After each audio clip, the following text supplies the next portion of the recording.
Welcome to episode 23 of the Film Log. We are now 6 months into actively working on trying to make our first feature film in 5 years and sharing a weekly vlog about how it's going through this film log. Right now we are still building files to send to works, labs, grants, and I'm working on the screenplay, but I am also thinking really a lot about topics like time, the long game, and the personal engagement it takes to make a feature film, a first feature film, and a first feature film that is not part of a genre like horror or comedy. And so today, because we don't have a lot to tell about any movement about the movie, I thought I would do something a little bit different. And what I really want to do is to tell you the story, a very condensed story of David Lynch making his first feature film, which was Eraserhead. So without further ado, here is the story of how David Lynch made his first feature film.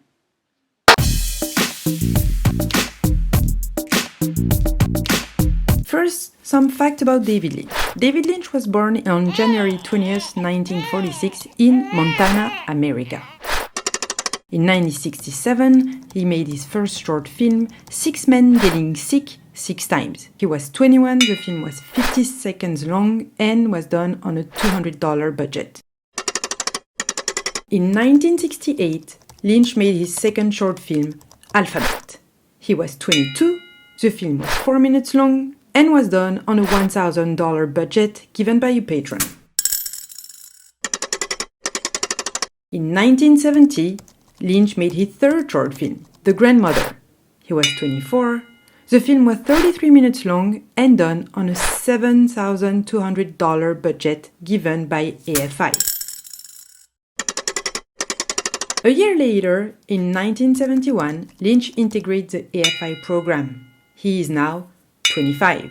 He first writes a screenplay named Garden Back that doesn't go anywhere.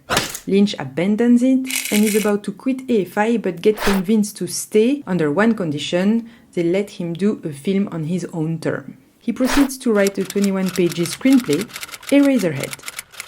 AFI thinks, 21 pages? It's a 21-minute film. Okay, we'll fund it. Lynch thinks, I think it's more of a 42-minute film. AFI says, okay, here is $10,000 and you can use the campus and our stables to shoot. The original shooting schedule was 6 weeks. May 29, 1972. Production for Eraserhead starts. Lynch is 26. Year 1. Because of noise issues during daytime, they decide to shoot Eraserhead at night. The crew is small and essentially composed of friends. Lynch pays everybody a small salary.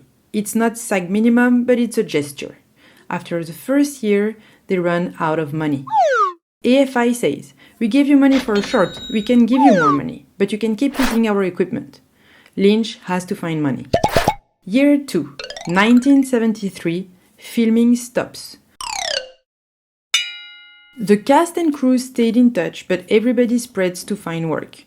Lynch keeps working on the film, borrows money, gets equipment loans, and agrees on deferments. Shooting resumes on May 29, 1974, and yes, that's exactly 2 years after it started.